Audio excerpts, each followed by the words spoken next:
হারিয়েছি, যেটা আমরা অপ্রত্যাশিত। তারপরও বয়স এবং বার্ধক্যজনিত মানুষের জন্ম যেহেতু নিতে হয় বা জন্ম যেহেতু গ্রহণ করে, মৃত্যু অবধারিত, এটা চিরন্তন সত্য। এই সত্যকে মেনে নিয়ে আমাদের সব মানুষের মৃত্যুকে আমাদের মেনে নিতে হয়। ঠিক একইভাবে এই বীরজুরি শ্মশান বিহার আজীবন অধ্যক্ষ আমরা, যেটা দীর্ঘ 88 সাল থেকে এই বীরজুরি যখন পরম পূজনীয় সংগ্রাজ বান্তে বিহার অধ্যক্ষ হিসেবে দায়িত্ব গ্রহণ করেন, সেই থেকে আজ পর্যন্ত আমরা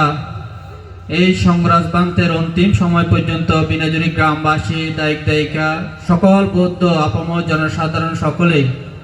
যেভাবে সংগ্রাজ বান্তের আশীর্বাদ